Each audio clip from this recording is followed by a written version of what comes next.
નમસ્કાર મારા વાલા ગુજરાતી મિત્રો, જાગો જોગી જાગો ચેનલમાં આપનું સ્વાગત છે. તો આજે આપણે વાત કરીશું કે શબ્દે ધરતી, શબ્દે આકાશ, શબ્દે ભયા ઉજિયારા.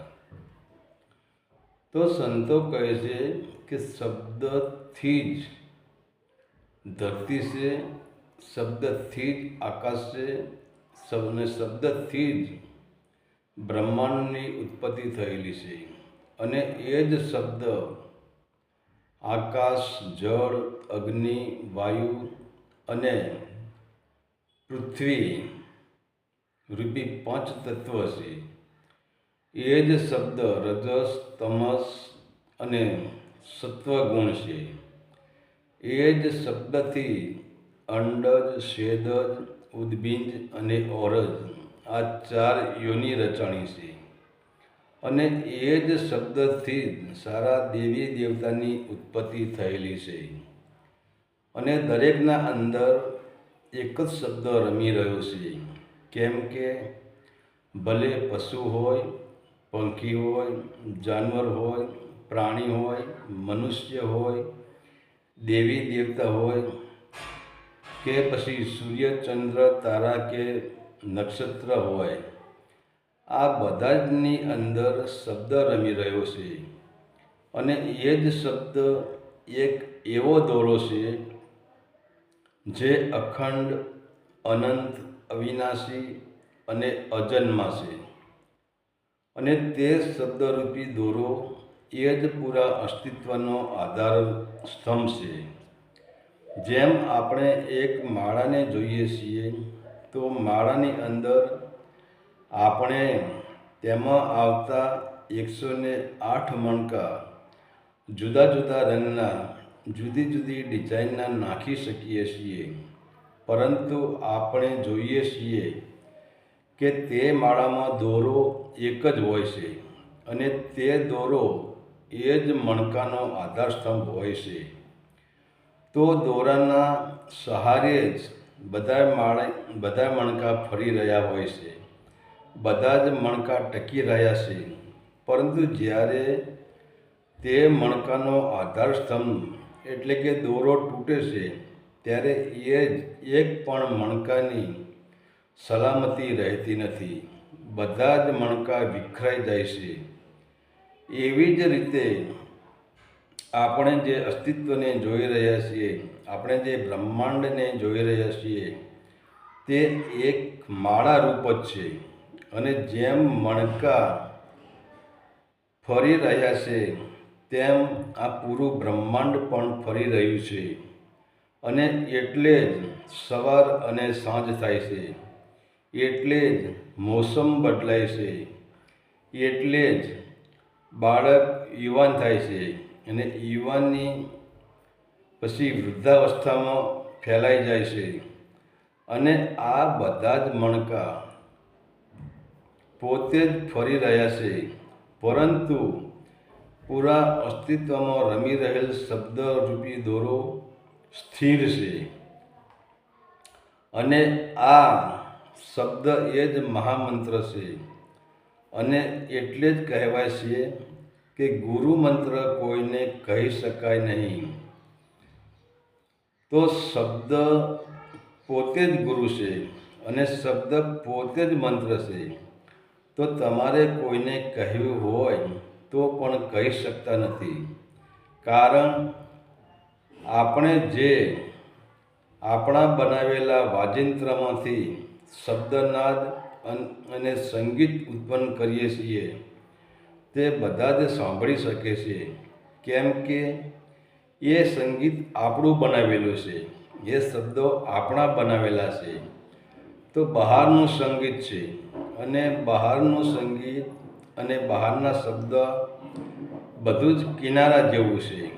અને આજે આપણે જોઈએ છીએ કે લગભગ બધા જ મનુષ્યો કિનારા ઉપર જ ઊભા છે, કિનારે જ બેઠા છે અને કિનારામાં જ ફસાઈ ગયા છે. એટલે કે બહારના સંગીતમાં અને બહારના અવાજમાં જ બધાએ ફસાઈ ગયા છે. તો આજે આપણે જોઈશું આપણે 52 અક્ષરની વાત કરીએ, 52 શબ્દની વાત કરીએ, તો તમે કોઈ પણ પુસ્તક વાંચો, કોઈ પણ ગીત ગાઓ, કોઈ પણ તમે સાહિત્ય કરો, કોઈ પણ પ્રકારનું તમે લેક્ચર આપો કે તમે સત્સંગ કરો, કે પછી પિક્ચરના ગીતો ગાઓ, પિક્ચરને ડાયલોગ બોલો, પિક્ચરની સ્ટોરી બનાવો, તમે જે કરવું હોય એ કરો, પણ રમી ક્યાં રહ્યું છે? 52ની અંદર. તો હવે 52 છે અને એ જ વૈખરી વાણીમાં આવે છે, તો એ તમે સાંભળી શકો છો, એ તમે બોલી શકો છો, એને તમે લખી પણ શકો છો. પરંતુ હવે વાત રહી સંગીતની, તો અનહદ નાદ એક સંગીત જ છે. એને આપણે શબ્દ કહીએ છીએ, પરંતુ સંતોએ અનહદ નાદને શબ્દ કહ્યો છે. પરંતુ અનહદ નાદ એક સૂર્યનું સંગીત છે. સંતોએ એને આરતી પણ કહી છે, સંતોએ એને ધૂન કહ્યો છે, સંતોએ એને બાંક કહ્યું છે, સંતોએ એને કલમા પણ કહ્યું છે, સંતોએ એને ઘણા નામ આપ્યા છે. ભજન પણ કહ્યું છે, વાણી પણ કહી છે, અલ્લાહનું નૂર પણ કહ્યું છે, ઘણું બધું નામ આપ્યું છે. તો શબ્દ એ અનહદ નાદ એક જ શબ્દ છે.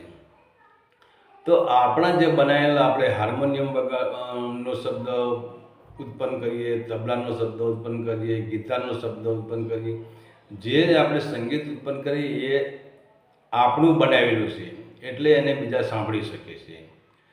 પરંતુ શબ્દ સ્વયં પરમાત્મા છે અને એને કોઈ પણ સાંભળી શકતું નથી. તો એટલે કે કહેવાય છે ગુરુ મંત્ર કોઈને કહેવાય નહીં. તો શબ્દ એ જ ગુરુ છે અને શબ્દ એ જ ગુરુ મંત્ર છે.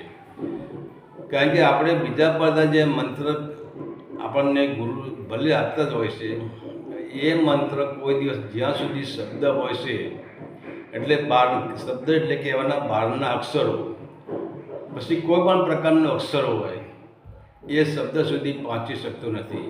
અને એ મંત્ર છે, મંત્ર કોઈ દિવસ અંદર શૂન્ય થઈ શકતો નથી. અને એટલે જ કહેવાય છે કે ગુરુ જે મંત્ર આપે એ મંત્ર કોઈને કહેવાય નહીં.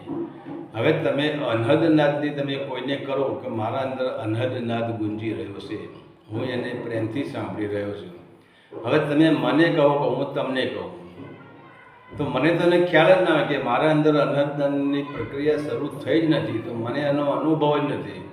તો તમે મને કહો તો પણ ખોટું પડે.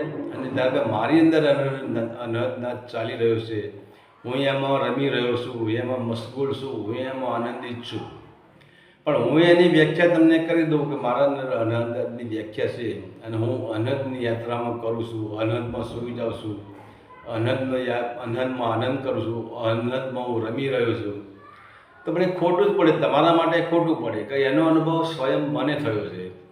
તો તમને જો સ્વયં અનુભવ થયો તો તમે જાણી શકો, મને સ્વયં અનુભવ થયો તો હું જાણી શકું. તો એટલે કે ગુરુ મંત્ર કોઈને કહેવાય નહીં, કહી કે શબ્દ એ જ ગુરુ મંત્ર છે.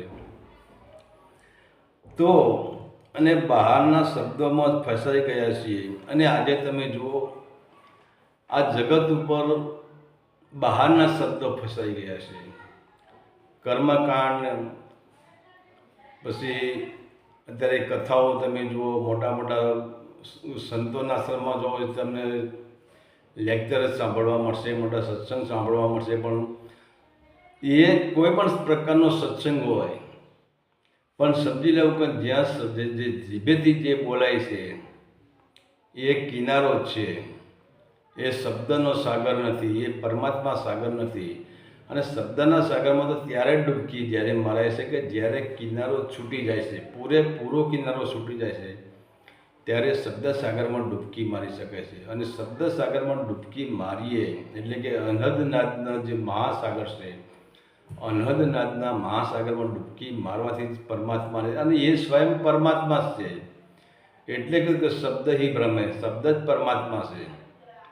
ત્યારે જ આપણે એને જાણી શકીએ છીએ અને ત્યારે આપણે સ્થિરતામાં આવી શકીએ છીએ. તો મનુષ્ય આજે લગભગ બધાએ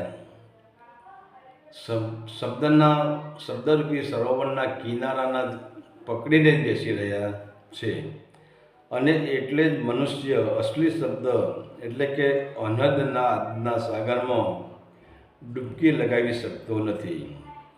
તે પોતે જ પ્રેમ સાગરમાં ડૂબકી લગાવી શકતો નથી, પરંતુ મનુષ્યની ચેતના જ્યારે અંદરથી શાંત થાય છે ત્યારે જ સત્યની શરૂઆત થાય છે, ત્યારે જ શબ્દની શરૂઆત થાય છે અને ત્યારે જ આ મહા અસ્તિત્વમાં રમી રહેલ શબ્દરૂપી દોરાને જાણી શકાય છે અને ત્યારે જ ખબર પડે છે કે પૂરા બ્રહ્માંડમાં એક જ શબ્દરૂપી દોરો રમી રહ્યો છે, જે પૂરા બ્રહ્માંડનો આધારસ્તંભ છે, જે સ્વયં પરમાત્મા છે, જે સ્વયં બ્રહ્મ છે.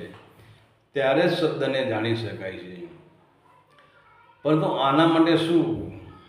સંપૂર્ણ શાંતિ, ચિત્તમાં, મનમાં પૂરેપૂરી શાંતિ થઈ જાય, પૂરેપૂરું શૂન્ય, અને શબ્દ શૂન્યમાં જ પ્રગટ થાય છે. તમે લાખ કોશિશ શબ્દ પ્રગટ કરવાની કરશો તો એ વસ્તુ અશક્ય જ છે. શબ્દ માટે એક જ રસ્તો છે કે સંપૂર્ણ શૂન્યતા. મન શૂન્ય, ચિત્ત શૂન્ય, શરીર શૂન્ય.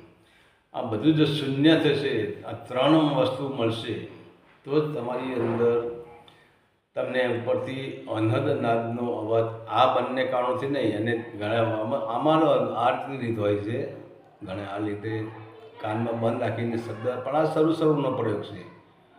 આ રીતે અનહદ નાદને સાંભળી શકાય છે, પણ આ શરૂનો પ્રયોગ છે. પણ જ્યાં અનહદ નાદ શરૂ થઈ ગયો, જ્યાં શાંતિ થઈ ગઈ, ત્યાં પછી તમારે કાનમાં આંગળી ગાળવાની જરૂર નથી, કાનમાં રૂ ગાળવાની જરૂર નથી, કાનમાં કંઈ વસ્તુ ગાળવાની જરૂર નથી. ભલે તમે ખેતીનું કાર્ય કરતા હોય, નોકરી કરતા હોય, ધંધો કરતા હોય, બિઝનેસ કરતા હોય, કે તમે ડ્રાઇવિંગ કોઈ પણ કરતા હોય, પણ તમારા અંદર સદંતર શબ્દનો નાદ એટલે કે અનહદ નાદ સતત ચાલુ રહેતો હોય છે. અને એ અનહદ નાદ એ જ ખીલતું આનંદનું ફૂલ છે અને એ જ સ્વયં પરમાત્મા છે. હરિ ઓમ તત્સત. આદેશના પ્રણામ.